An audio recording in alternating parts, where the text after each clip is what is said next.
Imagine biting into a crispy slice of zucchini, but now it's fried on the outside and juicy on the center. Let me show you how.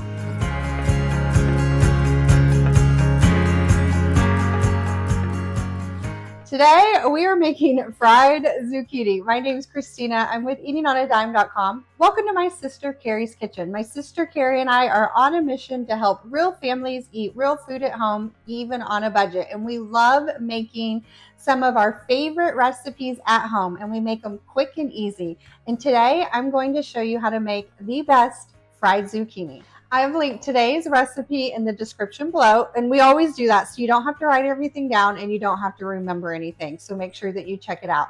All right, so if you've never had fried zucchini before, it's kind of like fried onion rings or fried pickles, but instead of a pickle or onion on the inside, it's zucchini. I like to think that it's healthy. You guys let me in the comments below if you think it's healthy or not. I mean, it is a vegetable, but it is fried. So it's a little bit of both, but it's a good option, I think. So if you are growing zucchini in your garden right now and you're looking for a variety of things to make, this is a great snack that everyone's gonna love. So first we're gonna start with 2 zucchinis. Cut the ends off both of your zucchinis. And then we're going to cut it into thin circles or thin slices this way. I don't know how you say that, this way, so that they're thin circles here. And these are what we're going to batter and fry. Now, if you've been following us for a while, you guys know we're obsessed with this knife. It's the only knife you need in your kitchen. I'm going to link it in the description below with the recipe. Make sure you check it out. And then I've been loving these fun colored cutting boards. I'm going to link those in there for you as well. They're super affordable and they come in lots of color options. So if you're in the market, make sure you check it out. Now on the thickness, this is going to be based on your preference on what you like. I like a little bit thin. I'm going to say that's like a 1/2 inch, maybe, if even. But once you start making this, you're going to know if you like them thicker or thinner. And I would say how you like your onion rings is going to be how you like your fried zucchini as well.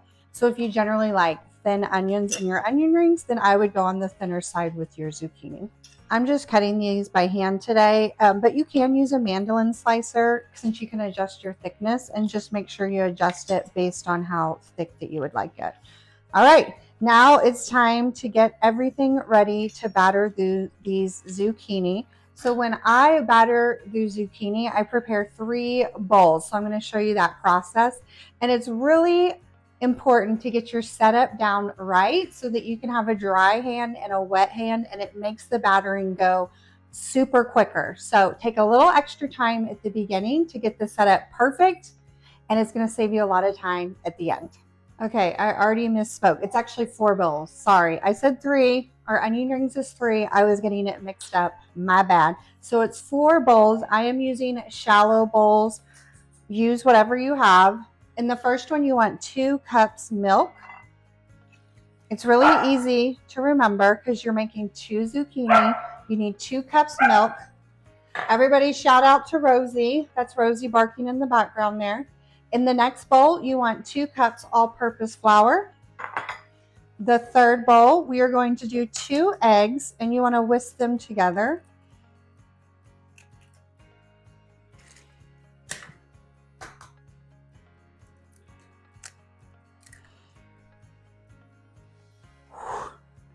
I'm using large eggs, but honestly, it doesn't matter. Use whatever you have in your refrigerator or pantry. Some people keep their eggs on the shelves, depending on what part of the world you live in. Okay, so we're going to whisk that together. And then last but not least, in the last bowl, you want 2 cups Panko Bread Crumbs. You want to make sure that they're panko because it makes these nice and crispy when we fry them up. Once you have it all set up, then it's time to start breading. And this is when you want to remember wet hand, dry hand. So this is really important when breading anything that you're going to fry. So for me, it's always the left hand is the wet hand, the right hand is the dry hand. So this is only going to touch wet ingredients. This is only going to touch dry ingredients. And the reason you want to do that is so that you don't bread your fingers in the process, because that can happen real quick. You're breading the zucchini and you're also breading all your fingers, and it's just a messy, messy mess. So what this means is get started. I'm going to start with 3 zucchinis.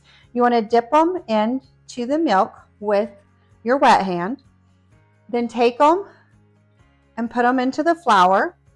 Then we're going to switch hands, start with our dry hand, coat them in the flour mixture, and then with our dry hand, gently shake them off and put them in the eggs.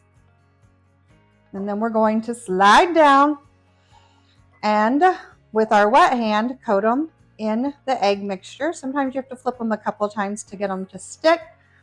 And then with the dry hand, coat them in the breadcrumb mixture. And then I just have a clean plate to put them on once they're nice and coated.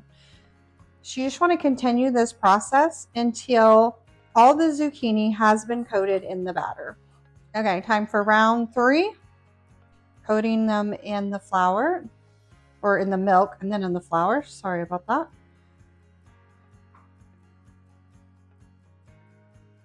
And then move your hands down. When it gets to the eggs, sometimes you have to take the eggs and just kind of press them in, because sometimes it does not want to stick to the flour. But you need that egg mixture on there to get the panko breadcrumbs to stick. Just get a nice little egg wash and then press those breadcrumbs right into them. So on the amounts for the batter, this is just what we've used when we first tested it, but every zucchini size is different. Sometimes you will need more or less. Like on my egg, I'm almost out, so I need another egg, and it's fine just to add in another egg to finish off your zucchini, or you might need more breadcrumbs. Usually the flour and the water are fine, and it really just depends on how much you pack on. So don't be afraid to add in more of those ingredients. Now it's time to fry them. We are going to heat about 2 inches of oil in a large pot. I'm using canola oil today, but you can use vegetable oil or peanut oil. Now you want the oil to get to about 375 degrees Fahrenheit. This is very important. If the oil gets too hot, your fried zucchini is gonna get really dark and burn before the inside is cooked through. So it's really important to watch the temperature and maintain it. If you have a candy thermometer, you can put that in the oil. I'm just using a meat thermometer just to check it, and it works great. So we'll just continue to monitor it until it gets up to temperature, and then we'll start frying the zucchini. So I just checked it, and if you can see that, I don't know if you can see it, but it's reading about 365, 370. So we know that it's ready. We're going to take these battered zucchinis. Make sure you do not crowd the pan. You don't want them stacked on top of each other. You just want like a nice even layer on top of that oil. We're just going to let them cook for a few minutes until they're nice and golden brown. And then we're going to flip them over to cook the other side as well. Okay, so I was just talking with Carrie, flip or not to flip, it's completely up to you. I like to flip them just to make sure they get nice and golden brown on both sides. This oil honestly is deep enough where I could probably get away with not flipping it. I would just watch and see how they're cooking. Now, when you are cooking them, watch that temperature.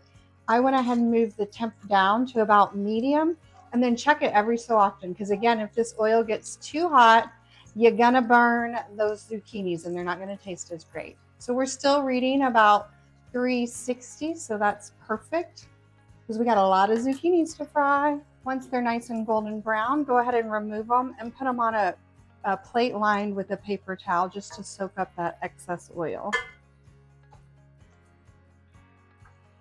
They smell amazing. Then sprinkle them with salt immediately after removing them. This helps keep them crispy because it's going to soak up any of that excess oil on the batter. I'm going to go ahead and put another batch in. You will likely have to fry these in batches, just depending on how big your pan is, but I just use the same oil. So get all of that frying power out of that oil. I'll put a couple more in these. We're just going to let them fry. Mine takes about 2 to 3 minutes, so it's not long. So I let them fry for about a minute or two on this side, and then I flip it over and let them fry on the other side for the same amount of time. My second batch is ready, so I really had to monitor my temperature, and I was adjusting it as needed. So once you put the zucchini in, it really brings down the temperature of the oil. So you just want to watch it, and if they're not browning quick enough, you can always increase the temperature from there. Just remove them. Remember, top them with salt immediately to make them crispy, and then keep your batches going. And then they're ready to serve. I like serving them with ranch dressing. My sister Carrie was saying that she wanted to serve them with ketchup. Let me know in the comments below what you guys would serve it with. They don't have to cool very long, because I like them nice and crispy. The zucchini is cooked through in the middle, but the outside is golden brown and crunchy. It tastes amazing. I love them. All right, friends, I can't wait for you to try this and cannot wait to hear what you guys think. Don't forget, I've linked the recipe in the description below. Once you try it out, make sure you leave us a comment on the recipe itself because we love hearing from you guys. If you love fried onion rings or fried pickles, you're going to love this fried zucchini recipe. Thank you guys so much for joining me today in my sister's kitchen. Don't forget to like and subscribe so you never miss one of our easy recipes. I will see you guys next time. Until then, happy snacking. Bye, friends.